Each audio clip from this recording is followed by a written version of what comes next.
Então vamos lá, sexto ano, dar continuidade à história do Egito. Então nós paramos em período dinástico, não é? A dinastia do Egito.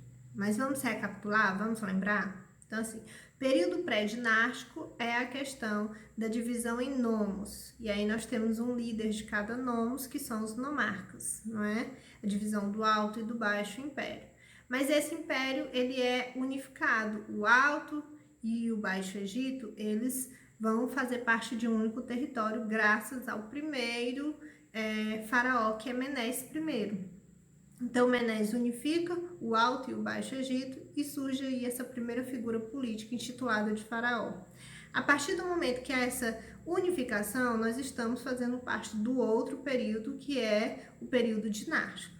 Bom, sobre o período dinástico não tem muito o que se falar. Por quê? Porque é um período razoavelmente pacífico. Os nomos continuam a existir, os nomarcas também, eles vão divergir muitas vezes dos faraós, mas eles vão até ter autonomia dentro dos nomos, só que eles vão ser fiscalizados pelos faraós, né? Faraó é que vai determinar principalmente a questão dos tributos, dos impostos a serem pagos, certo? Então, essa é a dinastia. A partir da página 96, nós vamos dar início a outra fase, que é a do Médio Império. Essa é a evolução histórica do Egito, tá?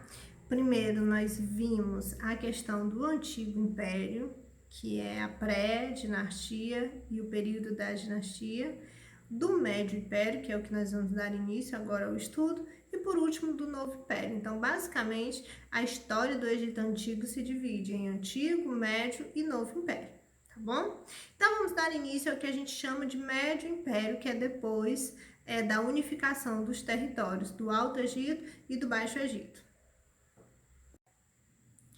O Médio Império ele é caracterizado principalmente pelo aumento do poder do faraó.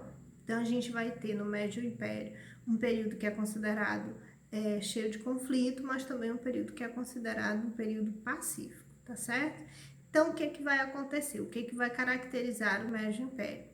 O faraó, quanto mais o tempo passa, mais ele vai centralizando o poder nas suas mãos, então mais ele vai ganhando força e autonomia dentro do Egito, então ele passa a mandar em todo aquele território e principalmente passa a mandar nos nomarcas. Os nomarcas muitas vezes vão ficar descontentes com essa situação e vão entrar em conflito contra o faraó. Porém, todas as vezes o faraó é que vai ganhar nesses conflitos. Por quê? Porque o exército vai obedecer às ordens do faraó. Existe agora um exército organizado pelo faraó.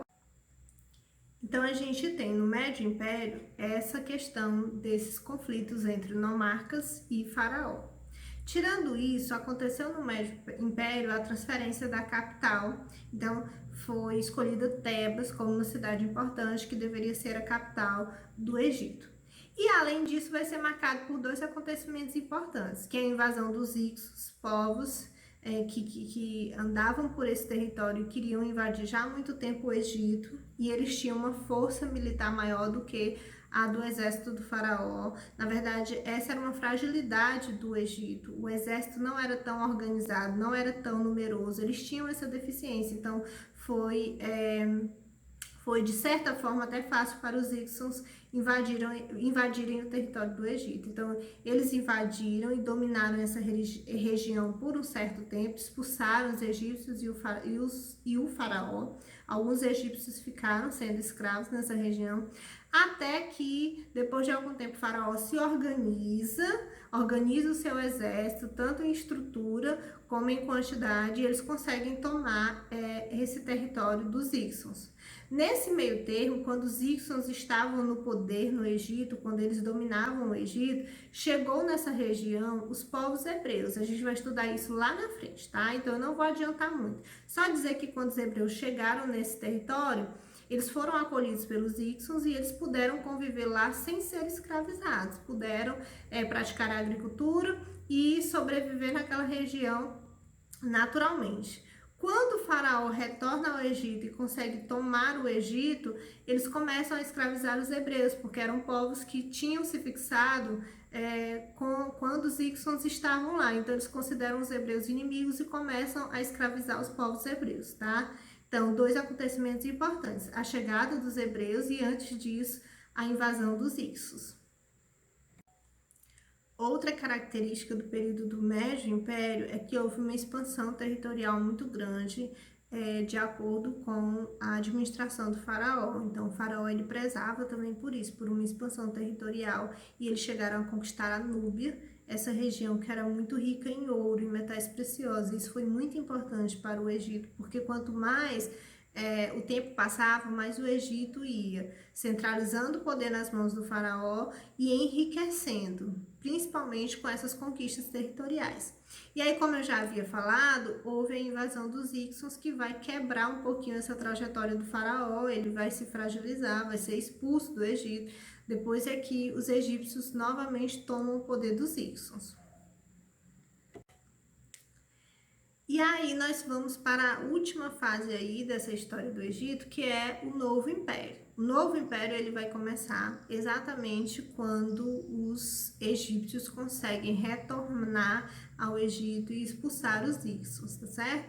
Como eu disse para vocês, o exército do faraó do Egito ele ficava à margem dos outros. Eles não tinham toda uma preocupação com o exército e passaram a ter depois da invasão dos Íxons. Então, eles conseguem retornar ao Egito, expulsar os Íxons, e a gente vai contar um pouquinho dessa história agora, tá bom? Então, o Novo Império, a partir de agora, que é com a retomada dos egípcios nesse território, que é expulsar os Íxons e dominar o território que sempre foi deles. E o processo rápido aqui do Novo Império. O Novo Império ele é marcado justamente quando os egípcios conseguem chegar na região do Egito e expulsar os Íxons. Então, nós damos início à história do Novo Império. Quando o faraó chega, que no caso é o faraó Amoses, liderando o seu exército e expulsando os Íxons, ao administrar, ao tomar posse novamente do seu domínio, eles não expulsam os hebreus, povos que haviam se fixado durante o domínio dos Íxons. Eles deixam os hebreus nessa região e começam a escravizar os povos hebreus, porque eles entendem que os hebreus também são seus inimigos, já que se fixaram nessa região quando os Íxons ainda dominavam. Então, eles começam a escravizar os povos hebreus. A partir daí, o Novo Império ele é caracterizado por um militarismo muito grande e por um imperialismo.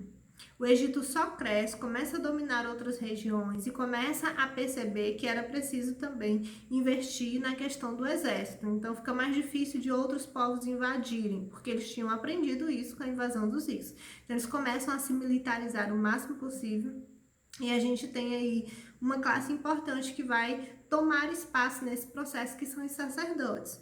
O faraó ele concentrava em si todos os poderes, inclusive ele era tratado como Deus no Egito, mas os sacerdotes eles ficavam abaixo do faraó, então eles foram crescendo em popularidade e em importância. Depois os faraós começam a entrar em conflito com os sacerdotes, e a gente vai ver isso até como uma disputa de poder, e a gente vai ver isso adiante. Aqui nós encerramos com a questão do Novo Império, que fica aí essa parte do retorno dos egípcios a essa região, do crescimento do poder do faraó, do militarismo e da escravização dos hebreus.